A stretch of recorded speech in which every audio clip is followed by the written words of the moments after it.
to so many artists who come here to make and share their work. And to make that happen, we are also home to an extraordinary array of nonprofit cultural institutions as well as a robust commercial marketplace for the visual arts. And if you're looking for proof of that, this is your lucky week. Today, we are celebrating the 24th Annual Art Show. The show, which opens to the public tomorrow and runs through Sunday, is organized by the Art Dealers Association of America and will benefit the incredible Henry Street settlement. And the show features more than 70 of the nation's leading art dealers, and it's hosted here at the Park Avenue Armory, which has emerged to become a major player in the art scene. Not to be outdone, however, on Thursday, we kick off the 14th Annual Armory Show, a leading international contemporary and modern art fair whose opening night proceeds will benefit a great New York cultural institution, the Museum of Modern Art. Now, the Armory Show, which runs through Sunday, is actually not here at the Park Avenue Armory, but it is at Pier 92 and 94 on the Hudson River. That is right. Get this, write it down. The art show hangs in the Armory on Park, and the Armory Show is parked in a hangar on the river. You have to work very hard to get that right, but we did it. This morning, I'm pleased to be joined by some of the people responsible for these two fantastic events. Paul Morris, founder of the Armory Show, and Lucy Michelinis, president of the Art Dealers Association of America, which runs the art show and which is celebrating its 50th anniversary this year. Linda and Paul's work is a testimony to the fact that the city, with our breadth of art institutions and art schools, is a prime place for artists to learn their craft, present their work, and build audiences. In fact, we're standing in front of the work of one such artist, Sarah Z. Sarah, raise your hand and wave. Come on up here. Come on up. Come on. Seriously. Sarah Z. lives and studies here, and her art can be seen around the city, including at the High Line and the Mott Haven School. And she's going to exhibit at the Venice Biennale next year. Anybody want to go? So would I. Every year, the art show and the Armory Show attracts artists, collectors, critics, and curators from around the world to New York City. Their magnetic pull has inspired the creation of other fairs around town this week, including Scope, Art Now, Theorize New York, the Fountain Art Fair, and the Pool Art Fair. And these fairs showcase some of the most highly regarded art dealers from around the country, and they also are terrific places to buy or simply see great art created centuries ago or just last week. And we've been working with NYC and Company to promote all of these shows as well as free art events this week in neighborhoods across the city in all 5 boroughs. And you can find information about these events by visiting their website at nyc.gov. And when you want to break from the art fairs, you can always visit one of our 500 incredible galleries or 150 world-renowned museums, or see a dance or a theater or a musical performance in any of the 5 boroughs. The truth is, you don't have to be an art lover to be excited about this week. By attracting more than 80,000 attendees, many of whom will stay in our hotels, shop in our stores, and eat in our restaurants, this week's art fair will produce a major boost to our economy during what is typically a slow period for tourism.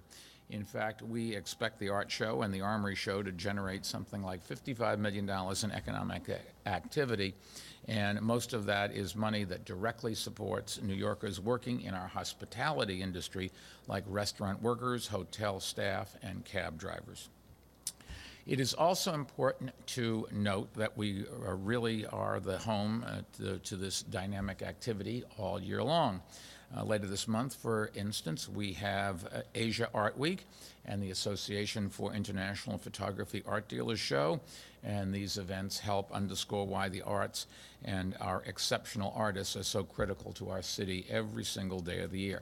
They improve the quality of life in our neighborhoods, they feed our creative spirit, they help drive the revitalization of our communities, and they are a big reason why we continue to shatter tourism records even as we battle back from the national recession. And that is why, with Commissioner Kate Levin and the Department of Cultural Affairs and George Fertitta and NYC and Company directing our efforts, we have made supporting the arts a top priority for our administration. So on that note, let me turn the floor over to Lucy Mitchell-Innes, President of the Art Dealers Association of America. Lucy? Thank you, Mr. Mayor. Thank you. Mr. Mayor, Commissioner Levin, Paul Morris, welcome.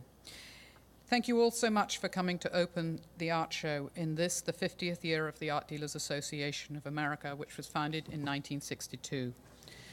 The art show, as you know, benefits the Henry Street Settlement, which will receive the proceeds from the gala preview tonight and admissions during the coming week.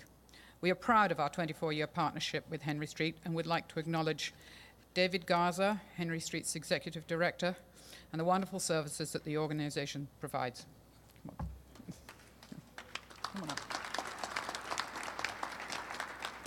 Thank you. The art show here today is organized by the Art Dealers Association of America, whose mission it is to showcase the very best in the visual arts in the United States through our nationwide roster of galleries that comprise our membership. We strive for excellence, scholarship, and connoisseurship, whether showing a 16th century drawing or an installation made this year specifically for the occasion of the art show itself. Congratulations, Sarah. As we celebrate the ADAA's 50th anniversary, we are very proud of these two vital and enduring institutions, both the association and the art show itself. I would like to acknowledge and thank our lead sponsoring partner for the first time this year, the AXA Fine Art Insurance, and its Chief Executive Officer, Christiana Fischer. AXA is also the generous sponsor for our Collectors Forum series, which will be taking place later this week and throughout the year. You can certainly sign up by going to the ADA website for tickets for these free forums.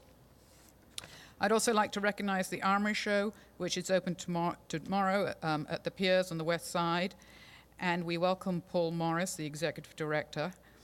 I feel that these two fairs bring a strong concentration of visual arts to New York during the month of March and complement the wealth of cultural activities in the city throughout the spring. Thank you, Paul. Thank you, Lucy. Let me take these off. I would like to thank Linda Blooomberg and Lucy Mitchell-Innes from the ADAA for inviting me to join them, and also Mayor Blooomberg this morning to celebrate the opening of the art show here at the Park Avenue Armory. I am honored to be a part of this auspicious occasion in light of the fact that we are not only opening an art fair with a distinguished roster of dealers and artists, but we are also here to celebrating the 50th anniversary of one of America's great art organizations, the ADAA. Excuse me. It is my pleasure to congratulate the members and staff for sharing this significant milestone, which is a testimony to the ADAA's extraordinary support of the arts. Tonight, every member of the art world will have the opportunity to honor this birthday at the art show and in the best possible way by viewing great works of art.